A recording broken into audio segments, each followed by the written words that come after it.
And guys, that is how you make $1 million selling life insurance. I don't think I'm ever going to do this training ever again. Just kidding. I'll start from the top. Greetings and salutations. We're doing it live. You see, when you're live, stuff like your mic doesn't work successfully when it's muted. It's a pleasure to have you here on our insurance sales and marketing Q&A call. We're having a little bit of a programming change of hand. I wasn't quite prepared, as you can see. I didn't even have the mic unmuted. And go figure. So how can you expect us to be prepared to talk to people live? So anyways, in all seriousness, I'm putting off the live call-in show for a couple of days till we better prepare ourselves. My apologies. But the important thing is that we're going to spend time today answering all of your questions as it relates to selling insurance successfully or marketing for it successfully. So here's the deal. What to expect and how to get the most value out of this call. First of all, if you got questions, I got answers. I want you to throw the questions in the chat that you have. I don't care what they are, for the most part. I'll probably answer them all. But just throw them in the chat, and I'll do my best to be of service to helping you regardless of what your questions are related to selling insurance successfully. Maybe you got questions about joining an agency and you're wanting to know what to look for, or you have questions about joining a specific one. I'll give you my opinions. Carrier questions, product questions, which type of product should you sell? It's open game here in our Q&A live call. My goal is simply just to help you regardless. You don't have to even want to join my amazing agency with free leads. Wink, wink. You can just ask your questions and we'll certainly ask them or answer them in the chat. All right. Okay. So let's get started. So I'm actually going to start with one of the questions. And again, throw your questions in the chat. I promise I'll get to them. Sorry for muting the most important part that unfortunately you missed and can never be replicated again. So we're going to start with some questions that actually came through that we're going to talk about live. And so I'm just going to jump right into them. So how to overcome objections and deal with not interested. So this is probably one of the biggest objections that plagues all agents of all product types and markets. How do you deal with people who don't want to buy what you're selling? Okay. So I'm going to start with the big picture, because I think that's really important to talk about first. And then we're going to look into some examples of when objections occur and how to overcome them with a simple ABC formula. So let's get started. So I want you to understand, pro tip, not everybody is wanting what you're selling, okay?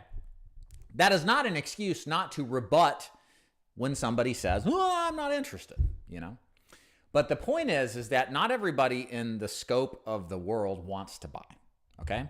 In fact, there's a nice little saying or belief that I subscribe to that I think is helpful to communicate this idea about what's at stake and how to have the right mindset when dealing with people who may or may not be interested.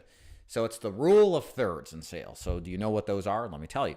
So the rule of thirds is as follows. A third of people, of the people you sit down with in a presentation, okay, they're going to buy. You have to be a real moron not to convince them to buy from you. And there's some of you out there that fit that bill, but not most of you, because you're watching this channel. You obviously care about being as best as you can, right? So it's probably not you. It's the guys who watch the other channels, right? So a third of them are going to buy, right? Well, on the flip side, there's a third of them that it doesn't matter how good you are. You could go through all of my sales training, know my script word for word. It don't matter. They're not going to buy. Nada, never, whatever. You can use every objection rebuttal in the book. They're not going to buy. Does that make sense? So to be a successful agent, right, to make money, to maximize the money you're going to make, you don't worry about the third that's going to buy, because they're going to buy. And don't worry about the third that's not going to buy, because they're not going to buy. It's worrying about that middle third that might buy if you say the right things in the right way. They could kind of go either way depending on who they're talking to, what you say to them, right time of the day. Are you the right person they want to deal with? I mean, there's all sorts of variables, some within your control and some without your control. We don't care about the things you cannot control, the serendipity prayer, right? Serenity prayer, right? What we do care about are the things that are within your control. And so the takeaway from this explanation, why should you care, Dave? Who cares, right? Well, because what you need to focus on are the things you can get, not the things you can't. And also not to give yourself an excuse when they say, I'm not interested, that you should shut down and not try to rebut it, right? The other thing is that sometimes people say things out of more of an instinctual response than they do out of actual belief. Perfect example. How many of you all have kids? I have 4, all right? So my oldest is 16. He's driving now. Praise God, protect him. The other one, the twins are 12, just turning 12 in a couple weeks. And then Ella is 7. No more kids. Wish I had more, really. But anyways, I digress. So Emily, at the time, she's 12 almost now. She was 5. I was walking up the stairs in my old home. I was going to go film an amazing piece of content for you. And she said, it was like 10 o'clock in the morning, right? And she said, Dad. I said, what? I want a popsicle. And I said, no. And I mean, imagine as a dad, stern, you knew in your heart of hearts, no, I'm not letting my kid have a popsicle, no ice cream, nothing. It's 10 o'clock in the morning. Why is she having ice cream? Then what did she do? Because she, inherited amazing sales genetics. She said, please.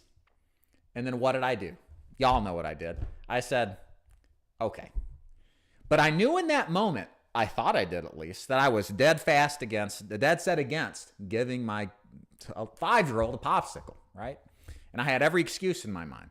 But because my child rebutted, as they all commonly do, she tested the premise in my own mind if I really subscribed to it. And in that moment, even me as the sales trainer that everybody knows on YouTube, at least the insurance section of the world, gave in. So what's the moral of the story there? The moral of the story is you have to rebut everything that you hear. You have to counter even the hardest, sternest, almost, and even in your own mind, when they're like, no, I don't want to buy. You cannot take that at face value. Do you guys understand that? That is how selling insurance, that is the differentiating factor between those who are very good at making money in this business versus those who think it's a scam, who think nobody makes it except the agency and the overrides or whatever concoction to cope with the fact that they suck. All right. So don't be the guys that suck. Be the agents that actually do what I'm describing. So this is kind of like your meta overall, how do you say, like, belief. There's always sales in the people that you see. Some of them won't buy, but some of them will. And part of what you can control is the stuff that comes out of your mouth. And you always have to counter every objection, no matter how solidified in belief it sounds from the person who's objecting. You always have to counter it. So I think that's important. So you should deploy that strategy every day, all the time, selling anything that you sell, insurance, health insurance, final expense. I don't care. It's true. Okay. So now let's get specific. So there's 2 different type of objections that we run into at the Dig Agency. I'm going to give you my overall generic strategy because I like to think in concepts, because objection handling, there's not like a word for word thing you can say all the time for every objection. But if you conceptually understand how to counter an objection and you understand the strategy behind it, like as long as you understand that and deploy it, you can say pretty much anything. So I like the answer the objection, explain to them briefly in the counter argument, I guess you could say, and we'll get into this a little bit, and then either continue where you left off in the presentation or close. If you're at the end, if you're at the beginning, you continue. So let me give you an example. Probably of the objections, if you notice here, I kind of compared 2 different places where objections occur. They either occur in the beginning of the call or the beginning. And I will wager to tell you guys, you will get better faster at this business. You should focus on both of these. But if you can overcome the objections in the beginning, you're going to keep a lot more people on till the end. Okay, so it's better, I think, in a perfect world, if you were to ask me which type of objection should I really focus on, it's overcoming the initial objections in the beginning of your call, because that's when people are going to push back the most, right? The closing objections are more trust-based and kind of just hesitancy-based. We'll talk about that in a minute. But I think if you can't get good at closing or overcoming the objections at the beginning, you're a fish out of water. You're dead. You're not going to do very well in this business. So if somebody says in the beginning, I'm not interested, Say, no problem. That's what everybody that I talk to says. All I need is 5 minutes to show you how this works. So were you looking for this on yourself or a loved one? Okay. So that is along the lines of what we do when we answer an objection. We tell them no problem. So we're not saying you're wrong. We're saying, hey, that's okay. We're deflating their kind of defensiveness that they're putting up by saying it's okay. Then we go into saying, no problem. All I need is a few minutes to explain this to you, and what you do with it's up to you. And then you go into saying, okay, so was this something you're looking on yourself or a loved one? One of the things we like to use is, and this happens a lot in telesales, or if you're doing anything on the phone where you outbound dial them, they're trying to get off the phone with you quickly. So what we noticed is the prospect, at least in final expense, they'll start to say, okay, I'm not interested. I already got life insurance, bye. And before you can say anything, that smashing down was the phone hanging up, okay, a click, right? So what we like to do is yell at the client, okay? We did a video on this, and it works really well. So as they start to say this stuff, like, I already got life insurance, don't worry, you actually yell at them and say, hey, don't hang up. Hold on for a second. I just helped somebody save $50 a month on their life insurance. So were you looking for yourself or for a loved one? So you speak over them, you interject, and you tell them, don't hang up. I just helped somebody save X amount of money. You don't say exactly word for word I just said, but you relate it to something that actually happened to you. And then you get back to your script. Does that make sense? So if you guys aren't doing that, if you're getting hung up a lot before you can even continue the call, you got to get over this kind of like, well, I got to be courteous and kind thing. No, you don't. You got to control the call. You got to stop them from talking over you and hanging up, because they don't even know what they're talking about. They're hanging up on you before you even have a chance to talk to them. So how could they hang up on you saying that they don't know about it, right? Or they don't need it. Now, the ending close is very much the same. You answer the objection, you tell them why they need it, or a different way to look at things, and then you always close. So if I'm at the close and they say, I need to talk to my kids about it, I'll say, hey, I totally understand, but here's what we found. You know you need this coverage, right? You said as much earlier. And again, this is one of the things in a good script. You should be collecting this information from the client. What makes them motivated? You said it yourself that you need this coverage, and that your daughter, if you don't get it, she's out of luck. So this is something your daughter is going to agree to. So let's get you started here today. Let's lock in this price while we still can, while you're still healthy. And then once this comes to you, you can check it out, show it to your daughter, and then you guys can take a look at it. So which one of and then here's the thing where most people miss at the close is, which one of these do you want to start with? So which one works best for you? Most people say what I just said, stopping right before they actually ask again, which one do you want to start with? You have to close. You always have to be closing. That's what they say. Always be closing, always be closing. You have to follow up this kind of explanation with a close, okay? If you don't lead the client in the direction you want. They just kind of hesitate and then think about it again. But when you're commanding to them to make a decision, and you've reasoned with them based off of what they've told you as being important, that's the leverage you need to then say, so which one do you want to start with? It shows and exudes confidence, okay? Our clients expect that from us innately. They don't want to buy from somebody who seemingly is not confident. Make sense? All right. So that's how you overcome objections. I hope that is helpful. If you've liked the content so far, like and subscribe. Hit the like button actually here. That'll help share this video to other people who are in the insurance sales market. By the way, I wanted to share with us too, if you guys are interested in the Dig Agency, I have to shamelessly plug sometimes, y'all. So let me throw this in chat, and then I'm going to get to your questions in the chat here. If you go to the digagency.com/live, there's a great overview video that will explain to you how the Dig Agency works, if it's right for you or not. And you can watch it at your own leisure. So check it out. It's on demand. Check it out. After this is over, of course, needless to say, first things first. So, but if you are interested in joining the Dig Agency, check that out. All right, let's get on with the questions. All right, sorry about the no sound circumstances. Okay. So Shrestha Kazmi, thanks for being here. If that didn't answer your question, explain a little further in the chat about objection handling and overcoming them, and I'll try to be more specific. Okay, WellCare. Hey, WellCare. Insurance toolkits versus Best Plan Pro. You speak about both. We all pretty much use insurance toolkits. It's definitely the best in class. It is. They have the market share on the quoters in our business. Best Plan Pro is fine. It just never really got the traction that insurance toolkits did. I think they're essentially first to market. Maybe they weren't though, but they got the most traction and most people use them. Briney, Felix, Mr. and Mrs. Felix. Hey, Dave, can I work part-time on schedule like this? Tuesday, Wednesday of all day? Sure, yeah. Off all day Friday morning. Sure. Yeah. So just as a side note, if you join the DIG agency, you're a 1099 contractor. We have no right legally to tell you how little or how much to show up or which days or which hours. Okay. So we do ask our agents to give us an idea each week and say, hey, how many hours are you thinking about working? But to the extent that you work those is entirely up to you. We don't dictate, yell at, or obligate you. We want you to tell us what to expect, but we have agents that'll go on a vacation for a couple of weeks. And we had one dude that went up to Montana with his fiance or his wife for a couple of weeks and came back. But he didn't even have to.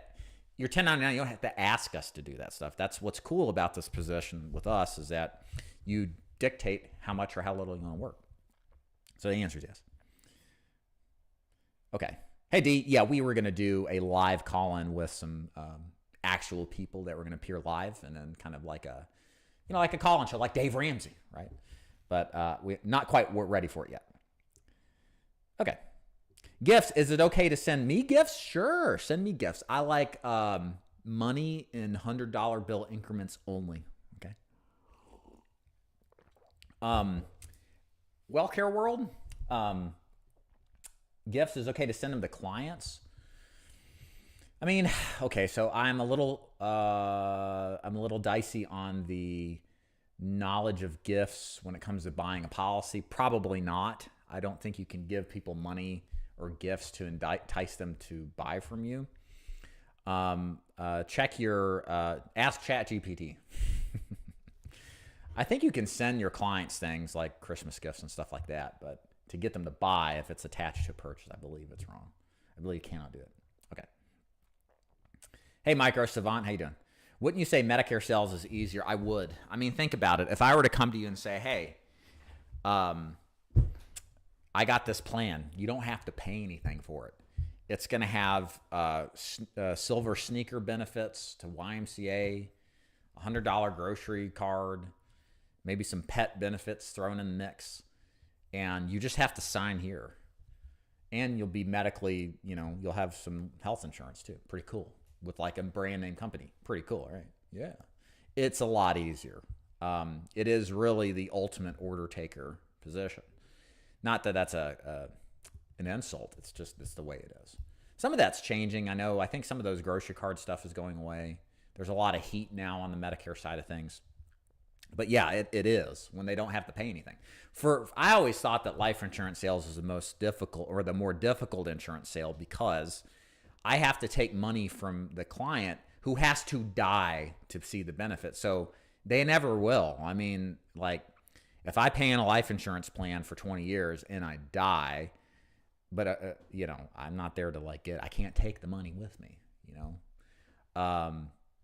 That's life insurance. And there's no substantial immediate benefit. It's not like driving a car where I can smell the new car smell, drive fast, enjoy the feelings of status, et cetera, right? You don't get that with life insurance. It's stuck in a bin somewhere until you croak. So yeah, it's a more difficult sale. And there's always the belief that you can wait another day or some other time to buy it. So you have to get them to buy this thing that they can't touch or feel, that they have to die to get, and there's no inclination that they even need it. So it is a more difficult sale. But I think if you can sell life insurance, you can sell pretty much anything. Now, part of what can make life insurance easier, some of the more palpable sales elements of it that can benefit you while you're alive. So this is where living benefits coming in, like critical illness, cash value, right? Thinking about life insurance more. It's not an investment, but more like some sort of vehicle to have a tax-free retirement. So those are ways to sell life insurance maybe to an audience that otherwise would be kind of like, ho-hum about it. So, but otherwise, yes, I think it is more difficult. Okay. The sound part was awesome. Okay, great. I don't micro. We don't provide insurance toolkit for free. You have to buy it. It's like $35 a month though. It's a little investment you have to do, but it's worth it. All right. Again, if you're here live, if you got questions about anything insurance related, this is your time to ask them. Throw them in the chat. I'm more than happy to help you out. We were going to do a live Q&A with audience members, but weren't quite prepared for that. My fault entirely. But we can still help you out. Just any questions you have about anything insurance sales related, just throw them in the chat. I'm going down the list. I will be here up to the top of the hour. If you guys run out of questions before time, then I'm gone. So you got me for 37 minutes. So ask your questions. Okay. I keep getting things for you promoting to the Medicare arena. Can I just refer business to you?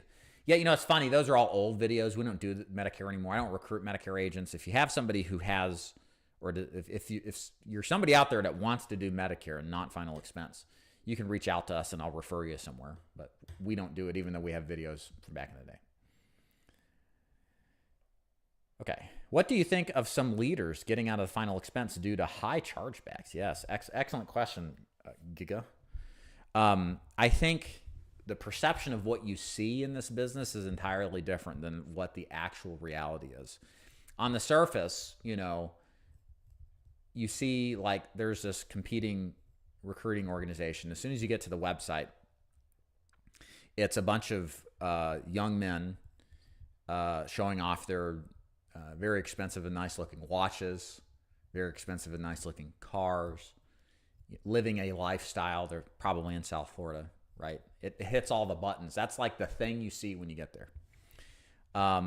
There is definitely a perception, and look, that's just marketing 101. It's just kind of trying to appeal to a group of people that might buy what it is you're selling. In this case, a business model. But the reality is, and that's what I try to sell to, whether it's good for the business or bad, because I like to smack y'all upside the head with reality. I'd rather you face it now than find out after the fact that you weren't told something that was pretty important to know up front. One of them being chargebacks. Chargebacks are killers. This is part of the reason I moved to a free lead model, because what we were going through during COVID is, and a lot of industries had a ton of fraud going on. But during COVID, we would have agents that would join. They would write 20, 30 policies, and they were not done on people who actually voluntarily wanted the policies. This was based off of policies that these agents had wrote elsewhere, but they took the information from the client, took out a new application on the client, because these stupid insurance companies had application processes that literally did not require a verbal signature from the client or actual confirmation that the signature on the app was theirs. It was just stupid. And so during 21, 22, 23, I was getting hit with six figures in chargebacks as an agency. And it was just, thank God, at this point in my career, I'd done very well and I could absorb it. But all from a handful of agents, you were losing six figures a year. And yeah, I'm not surprised. And we were doing things by the book. We were hiring a specific type of agent that could buy leads, that wasn't just commissions motivated.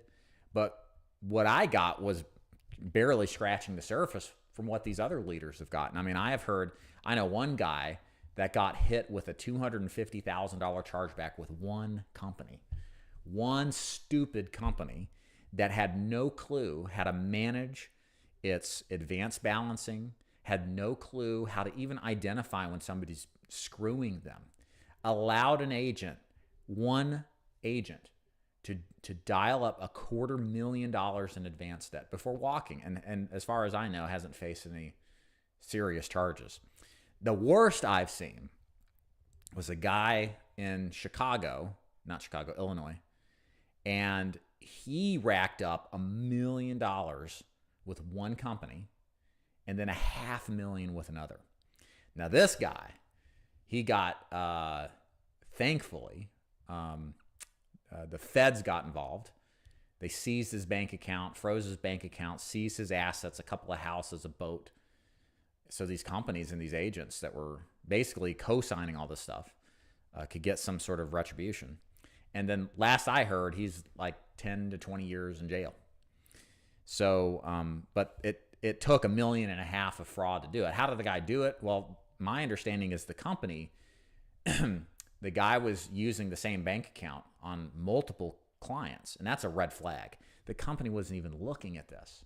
Like when you see the same bank account on 10 different people in 10 different states that don't share the last name or the beneficiaries, your system should say, hold up, put a pause on this guy and stop him from writing business. But it didn't. And this is what I'm saying. So all of this is to say, I'm not surprised these leaders have done it, because there's other companies that will push one particular company.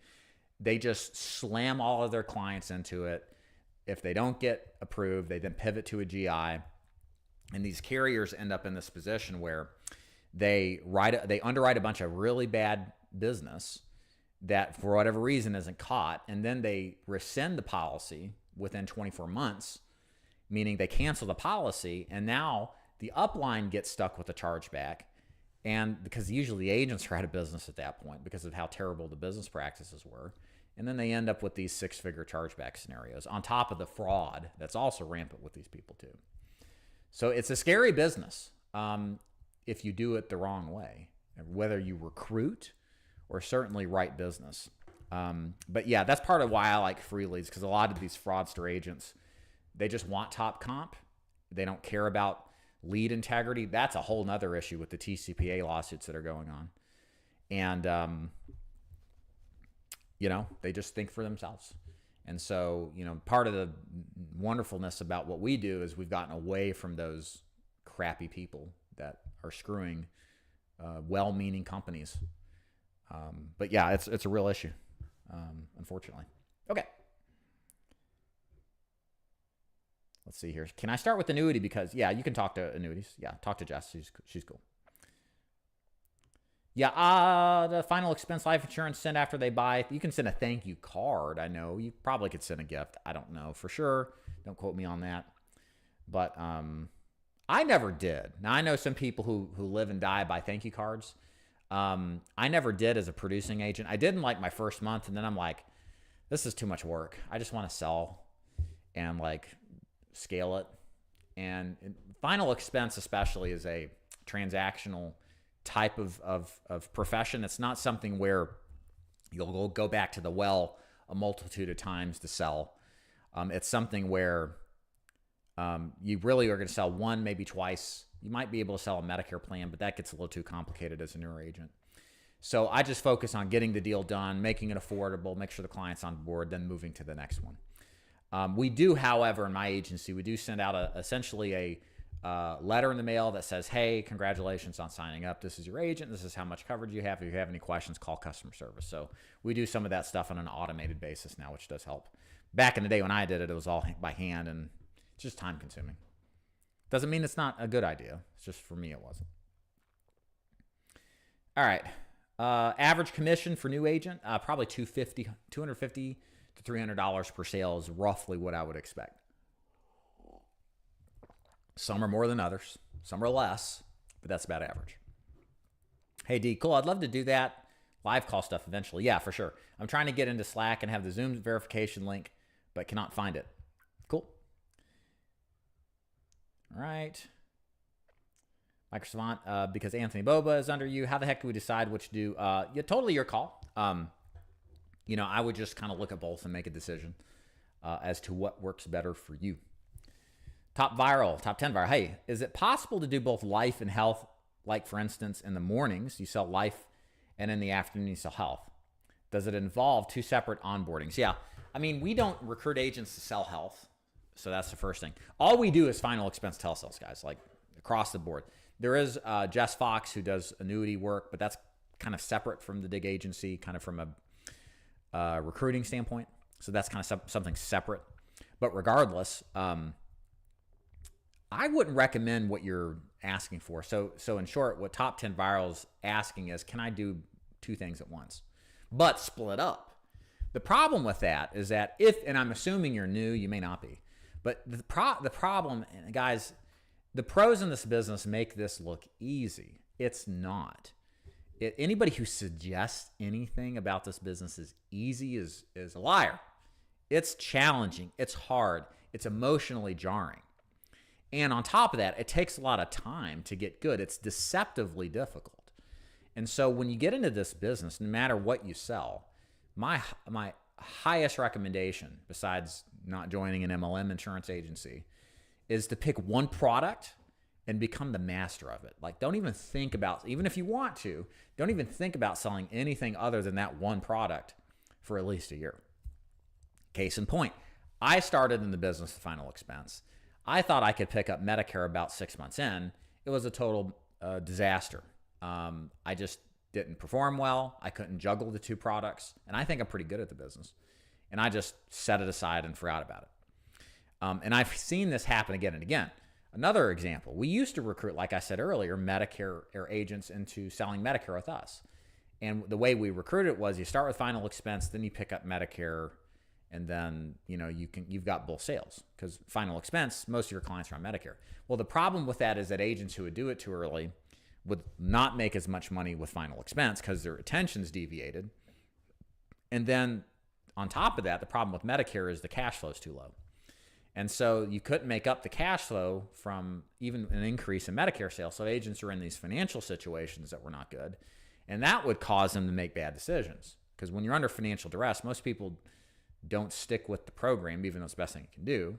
They start like thinking or coping and buying worse quality leads at lower prices, and then it's just flushed down the drain. So I can count on one hand the number of agents that are actually successful in starting with final expense, transitioning to Medicare, and then doing both. So I've just learned from personal experience that agents should come in and just do one thing and do really good at it, okay? Going more in depth with one thing typically is exponentially more profitable for you than trying to have a breadth of knowledge of different products, because there's so much to everything. The product knowledge, the application processes, the underwriting, the sales process. It's too much. All right. Rockstar. I know there is a lot of talk in the industry about onboarding fees to pay for licensing. How would that work for a new agent who has multiple licenses already? I mean, it just depends on the strategy of the agency. Like for us, we have 6 licenses in 6 specific states that you need to have. And that's because our marketing strategy depends on marketing in multiple states. Part of the way that we can get affordable leads, because we have an investment in leads, right? A significant one. And if we just market one state or just your state, the problem is that another person may not have the ability to work those leads too, because you may not be available when those leads come in. And it leads to these inefficiencies into the lead generation system, which then lower the average close rates, which then lowers the profitability and causes the business to fail. So what we've arrived at, and I can only speak for us, is that new agents start with 6 states, depending on their birthday. And then we have a diversity coming in, because we have a lot of agents coming in at all times, that we can spread those leads around and make sure that they're worked properly and quickly, because speed to lead on these is very important to mine what money is in there. So that's why it works for us, or that's how it works for us. I can't speak to others, but my thinking is logically they would be along the same lines. Hey, Pizza Boy, is 3,000 chargebacks bad? I mean, yes and no. I mean, if you're writing business consistently, what'll happen is some months are worse than others. But if you're always writing new business to replace that balance, that chargeback balance, it should be fine. Just what you don't want to do is pretend it doesn't exist and then start writing another carrier, because that will probably accumulate. And then if you don't pay it, you'll get vectored, which means you'll be red listed or blacklisted. And then you may lose the ability to get advanced commissions from the other carriers, because you not paying a chargeback is an indication that, he may have the same behaviors with other carriers, and so the carriers will cut you. So it's best just to write a piece of business here and there just to pay it down through advanced commissions you would have earned, or just cut a check.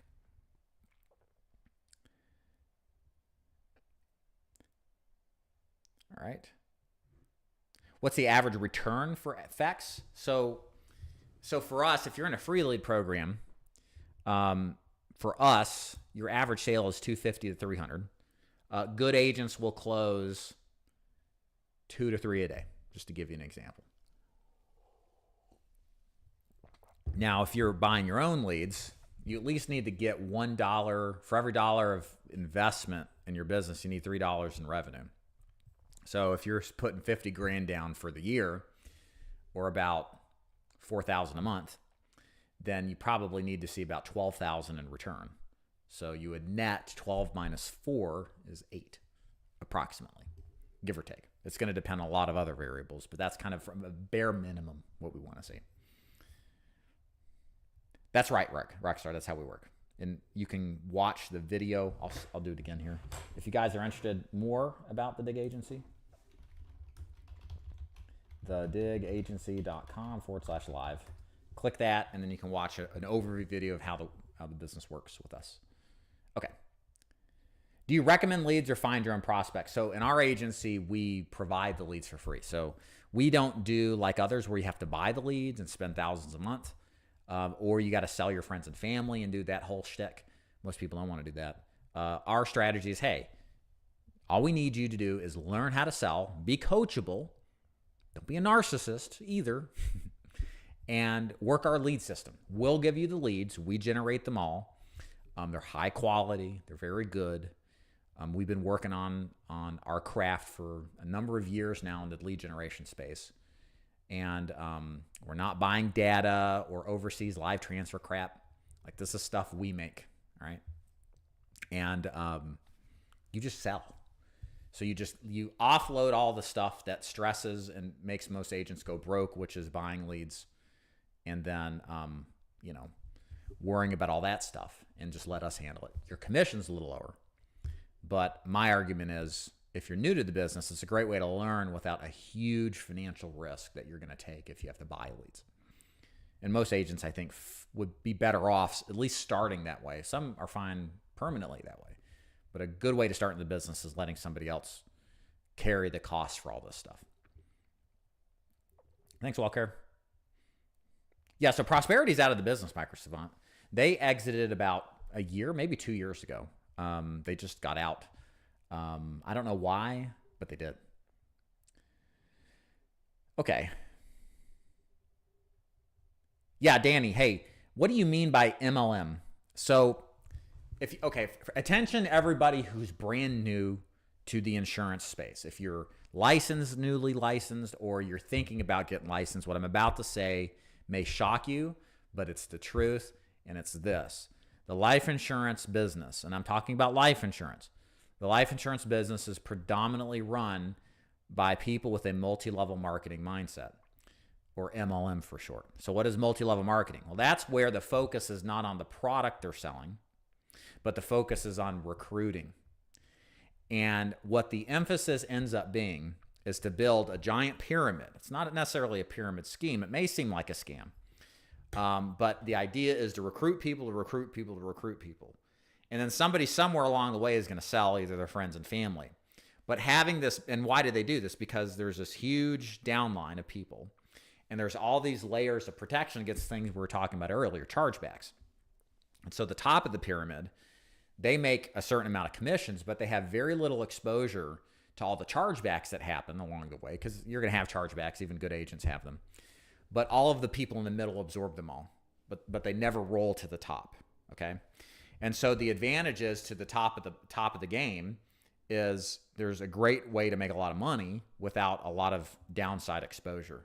Patrick Bat-David's an example at PHP Agency, who I believe runs more of a multi-level marketing agency, where their emphasis, if you look at their commission grids, the way that you advance with this company is by not selling a lot of insurance. It's by recruiting a lot of agents to sell insurance and also to recruit agents.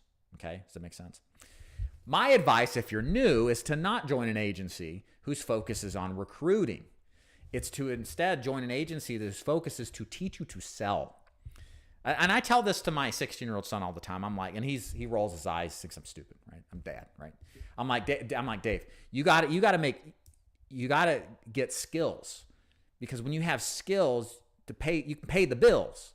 And one of the most important, powerful skills to learn for the rest of your life is how to take a stranger who doesn't really want to talk to you, and within 30 to 45 minutes, turn them into somebody that is excited and happy that they met you and is happily handing their money over to you.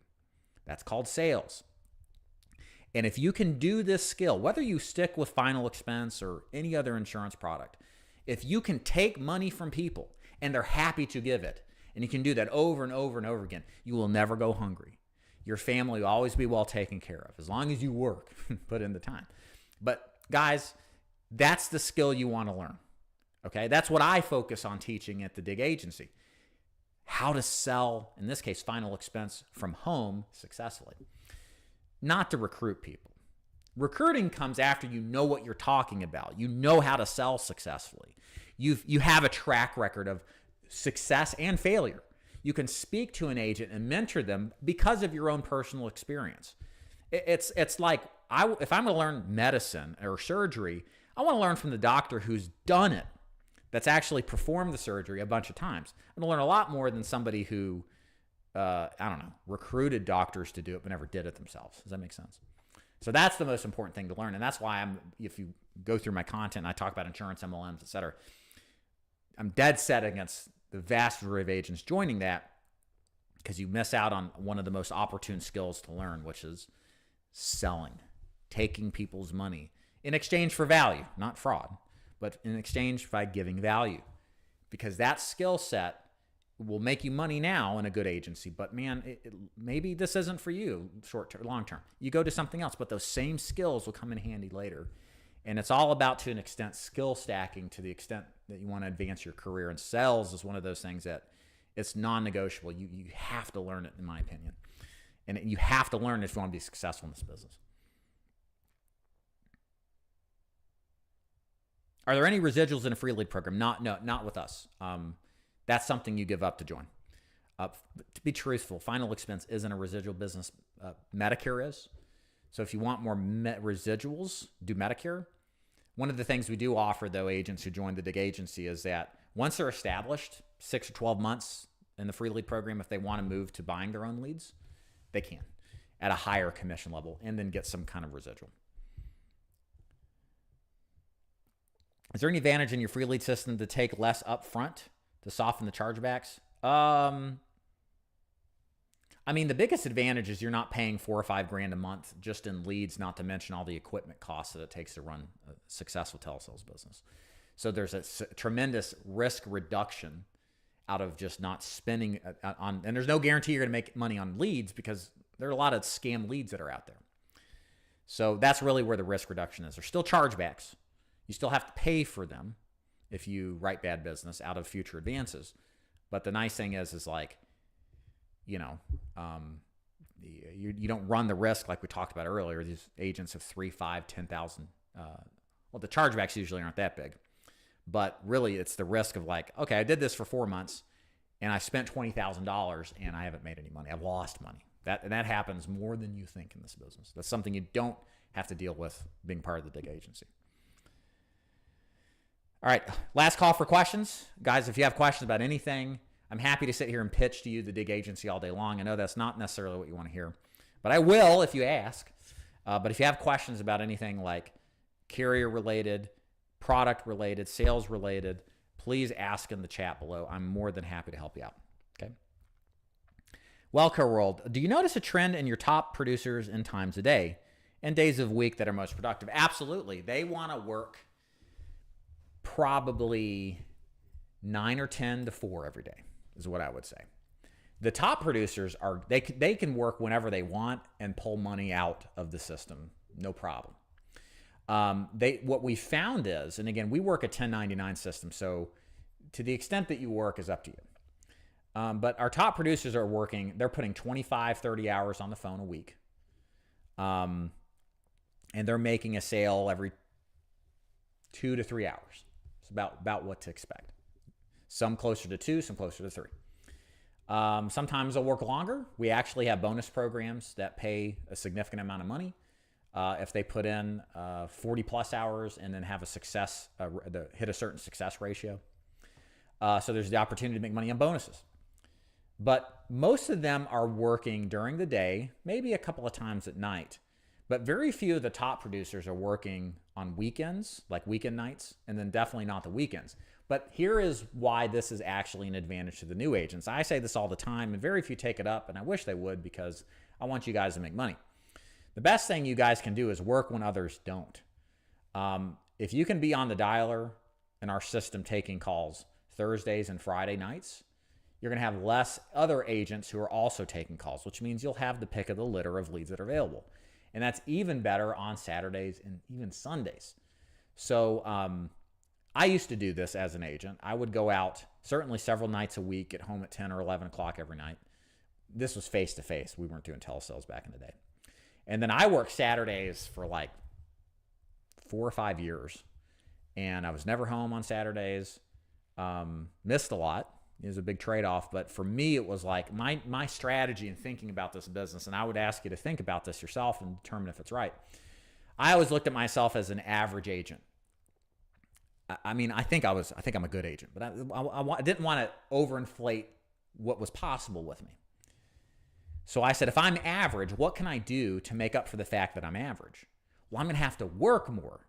And the thing that I always succeeded at that, frankly, very few do, is I always put in a significant amount of work into the system over a significantly longer period of time than most other people. And so what I ended up being is like a B level agent. I'm not an A+ stud Chad closer. I'm like a good agent. But what I did was work 5-6 days a week, all day, many days, 15, 16 hours. And I made up for my not perfect skill set with just sheer work ethic. And I would ask you guys to do the same. And what the nice thing is, if you come with this mentality in the beginning of the business, just the fact that you're at bat swinging more often, you're going to get better faster. Okay? You're going to get better faster. And that's huge too. Whereas if you come in and you work occasionally, like this is a skill game, guys. And you don't get good at it until you do it. I mean, our training is really good. We give you AI-based feedback. Our trainers will whisper what to say on the call or text you, and you'll see it on your screen, like things you need to say to kind of progress the call, because they're always listening, always monitoring. So there's advantages there. But man, there's nothing that beats actually talking to Mildred and dealing with her, well, let me think about it responses, right? And in the moment, reacting and then thinking about it after the fact, and then improving your game over and over again. So the more of that you can do, the better. Hey, D, I think it's pretty easy. Not on every call, but overall, it's just connecting with people, get on their level, and finding a need. Yeah, absolutely. Absolutely. Listening is very important if you want to be successful selling remotely. Asking good questions. You got to make sure your tone's good. My advice to you guys, listen to yourself. If you're like, I don't know if I would buy from me, fix your tonality. Be a little bit more energetic. You know, that's another thing you got to work on is your tone. That's not just what you say, but it's how you say things, right? And all of this, and what's cool about this is that as a high schooler, I played video games. I was an introvert, and I still am. I do play video games still. Not much has changed.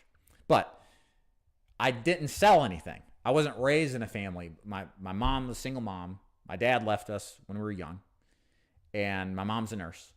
I didn't have this kind of business sales mentality. My dad was in business and was very successful, but he wasn't a part of my life.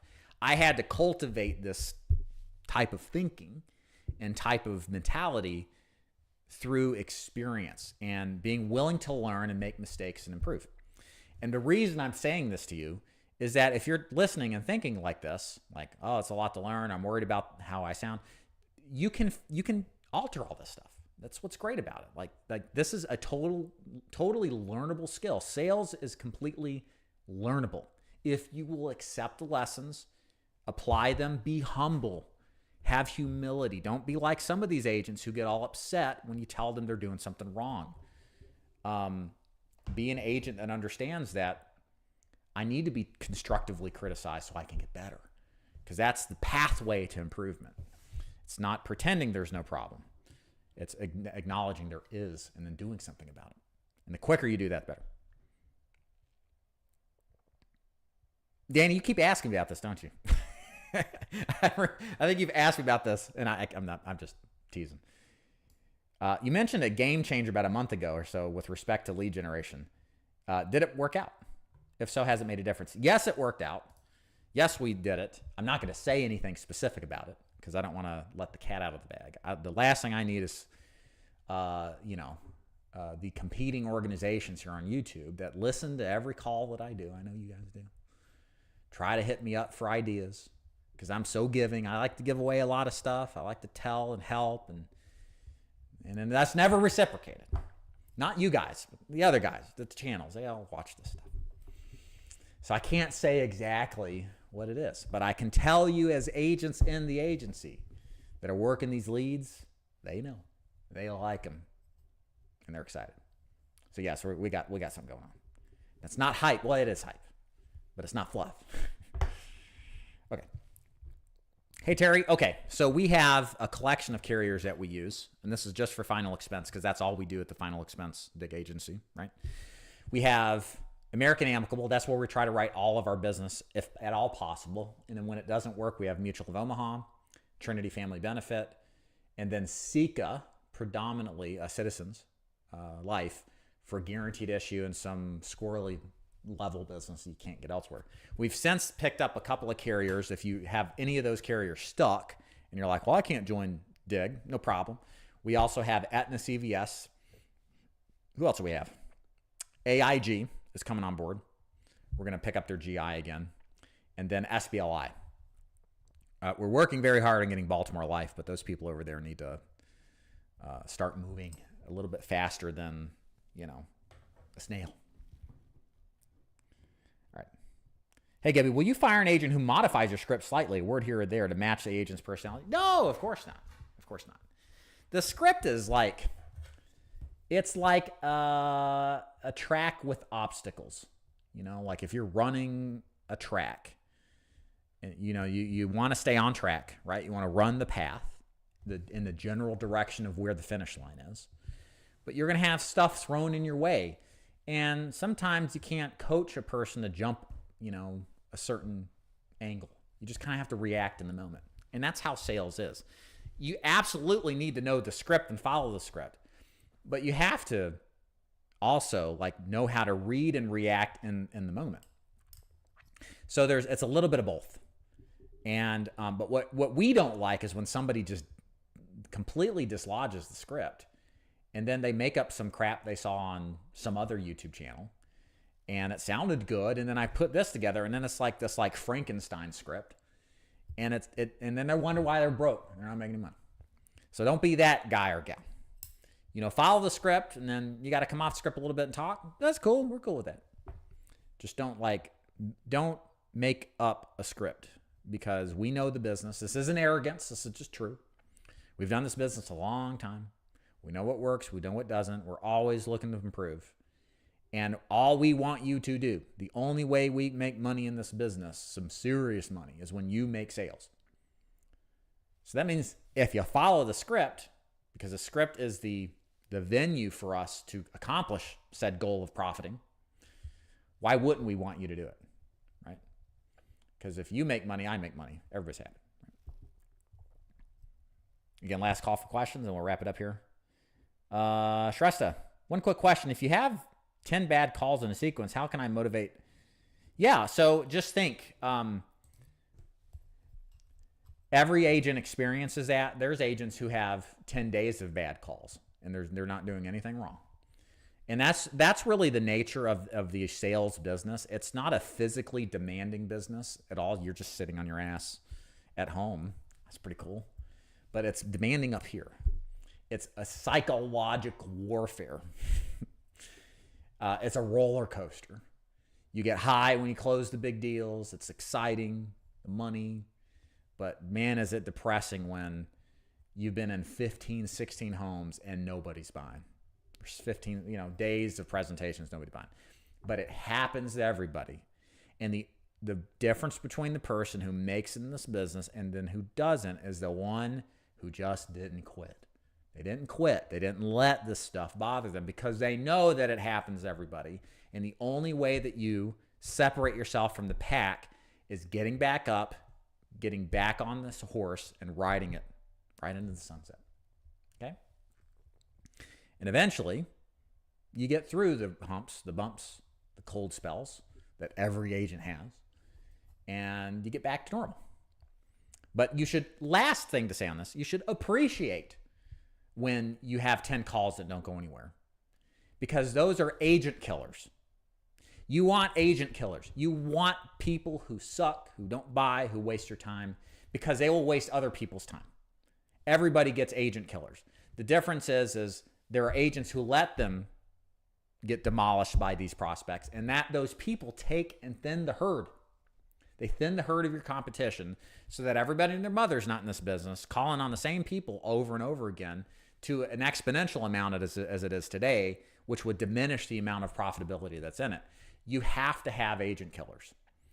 And these people who don't buy and waste time, they're a blessing. Thank God for these people. That's what you should say. Thank you, God, for doing this to me, making it hard, making me want to quit, because I know everybody else feels the same way at some point, and I'm not going to be a quitter like most people are.